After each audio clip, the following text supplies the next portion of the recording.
नमस्कार दोस्तों, स्वागत है आप सभी लोगों का स्टडी ग्लोब्स पर। 2023 के अंदर हमने जो गलतियां की हैं उनको भविष्य में ना दोहराया जाए और उन गलतियों पर एक गहराई से विचार किया जाए और ये सबक लिया जाए कि अब 2024 में वो तमाम गलतियां नहीं की जाएंगी। 2023 के अंदर जो हादसे हुए हैं वो बड़े भयानक थे। बहुत से लोगों की जान जो है वो इन हादसों के अंदर गई है। आज मैं आप लोगों को ये बताऊंगा कि आखिरकार 2023 के अंदर जो घटनाएं हुई हैं उनसे हम लोग आखिरकार क्या सीख सकते हैं। क्या वाकई में उन घटनाओं को रोका जा सकता था? अगर वाकई में इंसान के अंदर सूझबूझ हो तो उन घटनाओं पर कुछ हद तक लगाम लगाई जा सकती है। लगभग आप लोग ये मान सकते हैं कि उन घटनाओं को टाला भी जा सकता है। चलिए 2023 की उन घटनाओं के बारे में एक बार जिक्र कर लेते हैं ताकि 2024 के अंदर वो वापस से रिपीट ना हो। एक सबसे बड़ी घटना यह भी है कि पूरे विश्व के अंदर भारत आज पहले स्थान पर बना हुआ है। किसमें? पॉपुलेशन के अंदर। जल्द ही पॉपुलेशन के साथ हम लोग इंडियन इकोनॉमी को भी पहले ही स्थान पर जो है वो देखना चाहेंगे। लेकिन चाइना को सरपास करते हुए आज भारत विश्व के अंदर नंबर 1 कंट्री बन चुका है जहां पर सबसे ज्यादा जनसंख्या है। लेकिन इतने सारे हादसे हुए हैं भारत के अंदर, चाहे ट्रेन हादसे की हम लोग बात करें या फिर हम लोग फ्लड की बात करें, बहुत सारे हादसे हुए हैं। एक एक करके हम लोग उनकी गिनती जो है वो शुरू करते हैं ताकि भविष्य में वो तमाम गलतियां ना दोहराई जाए और उनसे हम लोग क्या सबक ले सकते हैं। इसका अर्थ यह हुआ कि हम लोग इतिहास इसीलिए पढ़ते हैं ताकि भविष्य के अंदर कोई भी गलती ना की जाए जो कि हमको बहुत आसान रास्ता उपलब्ध करवा सकती है। लेकिन जो पहले हमने गलतियां की हैं या फिर अभी भी हम लोग कर रहे हैं, किसी एडिक्शन में फंसकर या मान के चलिए पॉर्न एडिक्शन के अंदर आज भारत का जो युवा है बहुत अच्छी तरीके से उस दलदल के अंदर फंस चुका है। देखिए सीधी बात है, जितने भी कैपिटलिस्ट कंट्री हैं या हम लोग कहें कि वो पूंजीवादी देश जो कि भारत को पीछे देखना चाहते हैं, उनकी सोची समझी साजिश ये है कि भारत को भर भर के ऐसा कंटेंट दिया जाए, भारत के यूथ को इतना ज्यादा डाइवर्सिफाइड या फिर हम लोग कहें कि उसको मेन स्ट्रीम से इतना ज्यादा भटका दिया जाए ताकि वो अपने प्लान पर कायम ना रह पाए, अपनी ग्रोथ विकास जो है उस पर ध्यान नहीं दे पाए। इसीलिए भारत के अंदर पॉर्न जो है वो सबसे ज्यादा देखा जाता है। इसी एडिक्शन से आप सभी लोगों को बाहर निकालने के लिए एक सीरीज मेरे द्वारा शुरू की गई है, how to stop porn addiction. आप लोग 75 डेज के अंदर कैसे उस एडिक्शन को छोड़ सकते हैं, मुझे आप लोग जरूर मौका दीजिएगा। मैं आप लोगों को 75 टेक्निक्स ऑन रिसर्च पेपर्स पर आप लोगों को बताऊंगा कि आप लोग उस एडिक्शन से बाहर कैसे निकल सकते हैं। आपको 75 डेज तक कुछ चैलेंजेस दिए जाएंगे। अगर आपने वाकई में उन चैलेंजेस को पूरा किया तो यह मान के चलिएगा कि आप अपने जीवन के अंदर अपने आप को बहुत आगे पाएंगे। आप लोगों को कोड यूज करना है चैलेंज, जिससे आप लोगों को डिस्काउंटेड प्राइस के अंदर मात्र 350 रुपीज में ये कोर्स जो है अवेलेबल होगा। कल तक के लिए डिस्काउंट और है, याद रखिए कल के लिए डिस्काउंट और है। आप लोगों को कोड यूज करना है चैलेंज और 5 जनवरी से हमारा ये कोर्स जो है वो शुरू होने वाला है। कब से? डेट ध्यान रखिएगा, 5 जनवरी से ये कोर्स जो है शुरू होने जा रहा है। टेलीग्राम पर मुझे ज्वाइन कर लीजिए, दीपक इंदौर ऑफिशियल। यहां पर लेक्चर की पीडीएफ और अदर इंफॉर्मेशन आप लोगों को अवेलेबल करवाई जाएगी। पहली घटना के साथ में हम लोग शुरू करते हैं। बालासोर के अंदर ट्रेन एक्सीडेंट हुआ था और 296 लोगों की मौत हुई थी। आप लोगों को पता है कि 2 ट्रेन जो है आपस में टकराई थी। जो लूप लाइन होती है, मतलब गलत सिग्नल की वजह से ट्रेन हादसा हुआ। लूप लाइन पर जो है वो ट्रेन घूम चुकी थी। शालीमार से चेन्नई जाने वाली कोरोमंडल एक्सप्रेस, ठीक है, बहानगा बालासोर में मेन लाइन से लूप लाइन के अंदर चली गई थी। ये ट्रेन वहां खड़ी, यानी कि मालगाड़ी टकरा गई थी। मतलब लूप लाइन पर पहले से रिजर्व लाइन पर एक मालगाड़ी खड़ी थी, वहां पर जाकर टकराती है, ट्रेन हादसा होता है। कोरोमंडल के कुछ कोच बगल के ट्रैक पर बिखर गए थे। उसी वक्त बेंगलुरु हावड़ा सुपरफास्ट भी आ गई और कोरोमंडल की कोच जो है उससे यानी कि टकराकर पूरी तरीके से वो बिखर गई थी। गलती कहां हुई थी? गलती देखेंगे, सीबीआई ने बताया कि सीनियर डिविजनल सिग्नल और टेलीकॉम इंजीनियर की मंजूरी के बिना मरम्मत कार्य जो है वो जारी थे, ठीक है। लेकिन मेंटेनेंस के समय तारों की गलत लेबलिंग से ऑटोमेटिक जो सिग्नलिंग होती है उसमें गड़बड़ी हुई और ट्रेन का गलत ट्रैक पर चली गई थी। मतलब हम लोग कहते हैं कि ऑटोमेटिक सिग्नल्स आप लोगों ने देखे होंगे कि भाई ट्रेन गुजर चुकी है या फिर मान लीजिए कि ट्रेन पहले से ही स्टेशन पर खड़ी है तो रेड लाइट जो है वो आपको शो हो जाती है और आप रुक जाते हैं, है ना, पहले ही रुक जाते हैं। लेकिन वहां पे क्या हुआ? लेबलिंग गलत हुई, गलत सिग्नल मिले और लूप पर जो है वो ट्रेन चली गई थी। सबक क्या मिला हमको इससे? सबक ये मिला कि हमने ट्रेन के लिए एक सिस्टम डिजाइन किया है, वो होता है कवच। कवच बेसिकली जो आप लोग देखते हैं कि जो चमगादड़ उड़ती है, बैट जो उड़ती है, वो कुछ किरणें ऐसी छोड़ती है। अगर वो किरणें किसी ऑब्जेक्ट से टकराकर वापस आती है तो चमगादड़ को यह पता लगता है कि वाकई में आगे एक ऑब्जेक्ट है। इसलिए वो रुक जाती है। उसी बेस पर ये कवच सिस्टम जो है वो काम करता है। पहली बात तो ये, उस ट्रेन के अंदर ये कवच सिस्टम इंस्टॉल ही नहीं था। दूसरी बात, गलत सिग्नल मिला जिसके कारण कोऑर्डिनेशन की कमी आई और ये ट्रेन हादसा जो है उस समय हुआ था। तो पहली गलती, उसे सबक हमने क्या लिया कि जब भी कोई कार्य चलता हुआ हो मेंटेनेंस का, तो पहले उसकी अप्रूवल ली जाए और जो भी इंस्ट्रूमेंट है टेक्नोलॉजी से लेस है उनको जल्द से जल्द जो है वो सभी ट्रेन के अंदर वहां पर उपलब्ध करवाया जाए, इंजन के अंदर। ठीक है, चलिए अगली घटना की हम लोग बात करते हैं। हाल ही में पार्लियामेंट के अंदर 13 दिसंबर के दिन 2 घुसपैठिए जो है वो घुस गए।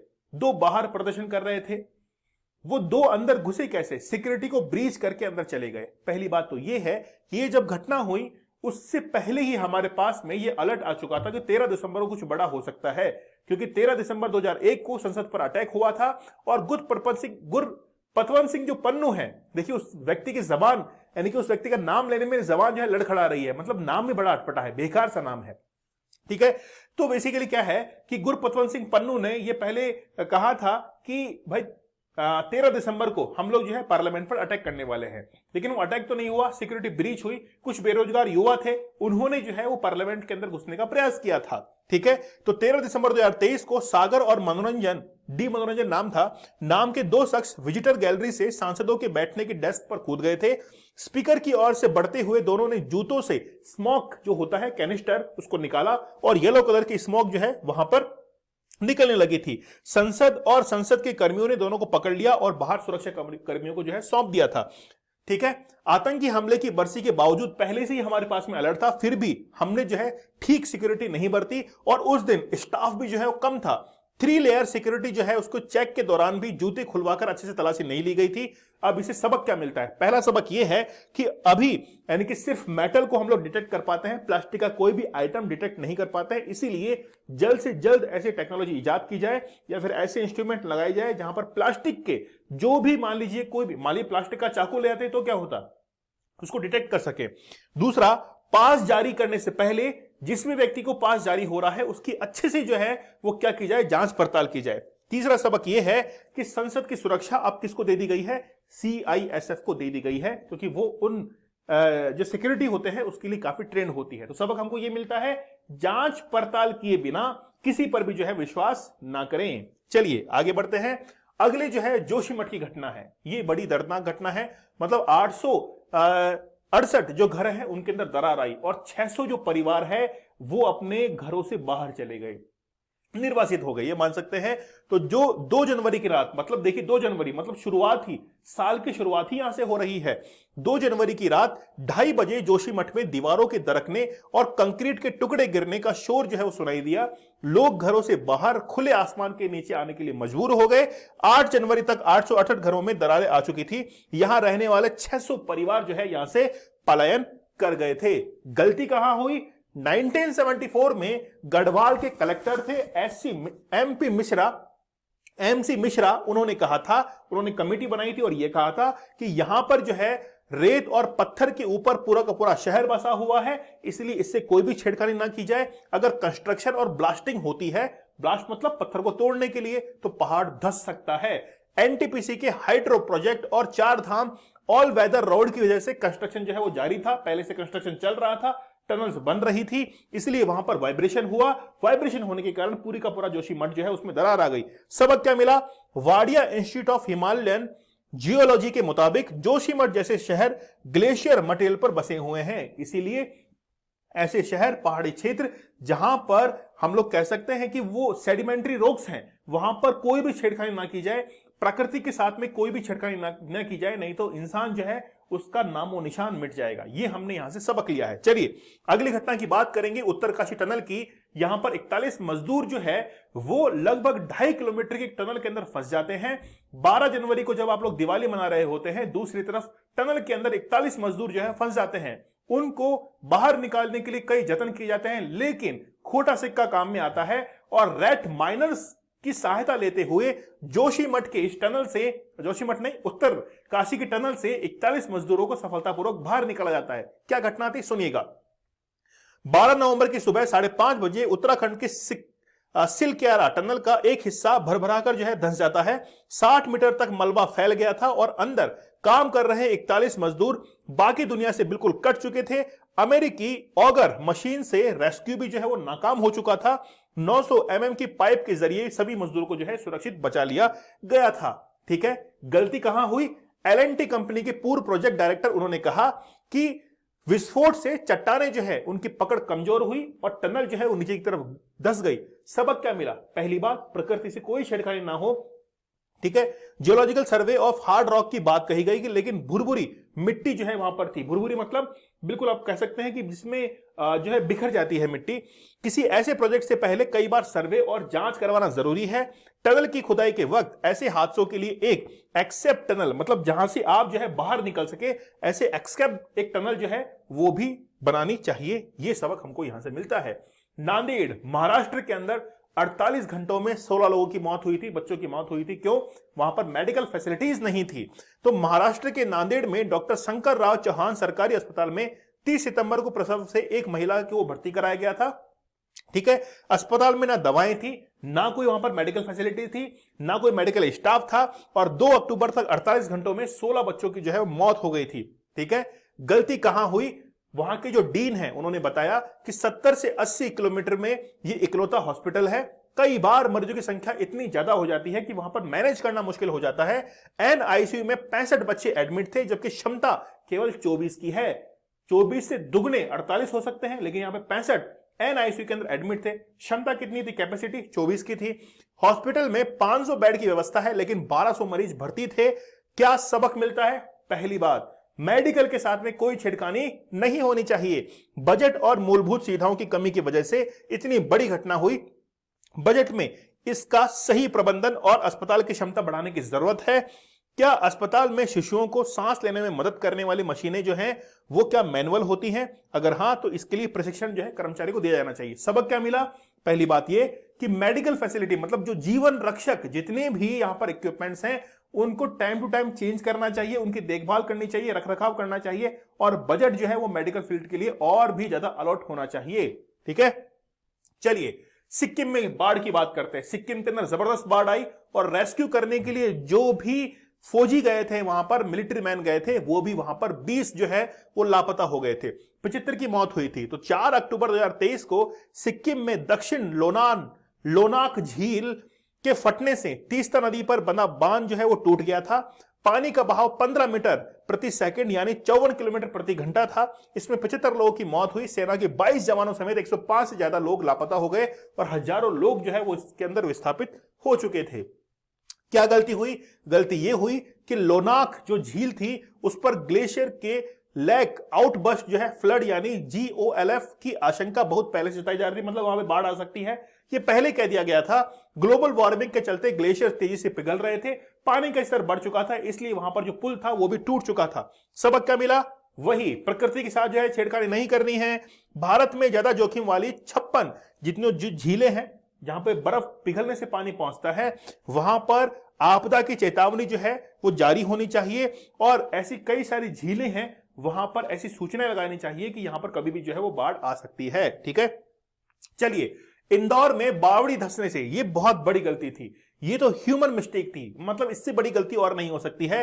मंदिर के अंदर जहां पर सभी लोग पूजा करने के लिए जो खड़े होते हैं वहां पर पहले एक बावड़ी थी, लेकिन इंजीनियर्स ने क्या किया कि उस बावड़ी को पूरा मिट्टी से भरने की बजाय वहां पर सरियों का एक पूरा प्लेटफॉर्म बना दिया, जहां पर प्लेटफॉर्म बनाने के बाद सीमेंट से उसको ढक दिया। लेकिन क्या हुआ, जिस समय पूजा कर रहे थे 100 लोग एक साथ इकट्ठे हुए और वजन के कारण पूरी की पूरी बावड़ी जो है वो नीचे धंस गई थी। इसमें 36 लोगों की मौत हुई थी।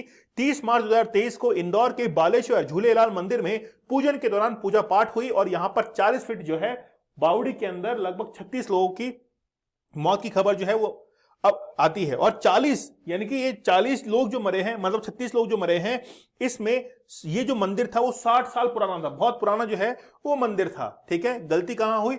मंदिर का जब निर्माण हुआ तो बावड़ी को भरा नहीं गया था, केवल वहां पर सरिये लगाकर ऊपर से जो है कवर कर दिया गया, नीचे खोखला था और जैसे 100 लोग वहां पर खड़े हुए तो बावड़ी क्या हुई, नीचे धंस गई। सबक क्या मिलता है?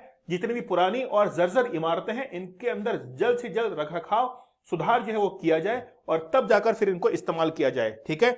अन्यथा ऐसी घटनाएं जो है वो आगे भी हो सकती हैं, ठीक है। तो जो पहले हमने गलतियां की है उसको दोहराना नहीं है और अपने भविष्य को सुरक्षित करना है। इसीलिए आप लोगों के लिए 75 डेज का हार्ड चैलेंज में लेके आया हूं। 75 दिनों तक मैं आप लोगों के साथ में रहूंगा और आप लोग मानेंगे नहीं, परसों एक विद्यार्थी का फोन आया, वो रोने लगा मेरे सामने कि सर मैं बहुत परेशान हो चुका हूं, मेरा कंसंट्रेशन जो है वो अपने बुक्स पर नहीं रहता है, हमेशा भटकता रहता है, मैं पढ़ने की कोशिश करता हूं लेकिन याद नहीं हो पाता, बार बार मेरा विचार जो है वो डगमगाने लगता है, मतलब इधर उधर की बातें जो है मैं हमेशा सोचने लगता हूं। इसीलिए उन तमाम विद्यार्थी या फिर सभी एज ग्रुप के लिए 75 डेज का हार्ड चैलेंज है। मतलब आप ही नहीं, आपके परिवार में कोई भी मान लीजिए आपका जानकार है जो कि इस चीज से परेशान है, जिसने कभी आपको बताया हो, उसको जोड़ी इसके साथ में 75 डेज का हार्ड चैलेंज 5 जनवरी से शुरू होने जा रहा है। इसमें 75 टेक्निक्स और 75 चैलेंजेस आप लोगों को बताए जाएंगे। अगर वाकई में आप लोगों ने इसको फॉलो कर लिया, मैं गारंटीड आप लोगों से ये कहता हूं कि आप लोगों ने अगर कोशिश की तो आप लोग बाहर निकल जाओगे, नहीं तो उस दलदल के अंदर फंसे रहना आपको ही मुबारक हो। अगर आपको जिंदगी के अंदर कुछ बनना है तो वाकई में आपको खुद जो है वो हिम्मत करनी पड़ेगी। आप लोगों को कोड यूज करना है चैलेंज, कल तक का डिस्काउंट और है, कल लास्ट डेट है, 350 रुपीज में आप इसको बाय कर सकते हैं, नहीं तो फिर प्राइस जो है वो बढ़ जाएगी, ठीक है। चलिए, टेलीग्राम चैनल है दीपक इंदौर ऑफिशियल, आप लोग मुझे यहां पर ज्वाइन कर लीजिए। लेक्चर की पीडीएफ और अदर इंफॉर्मेशन आप लोग को यहां पर अवेलेबल करवा दी जाएगी। मिलते हैं आप लोगों से अगले सेशन में। आज का सेशन कैसा लगा मुझे आप लोग कमेंट सेक्शन में जरूर बताइएगा। चैनल पर नए हैं तो सब्सक्राइब आप लोग जरूर कर लीजिए। तब तक के लिए धन्यवाद, थैंक यू, जय हिंद।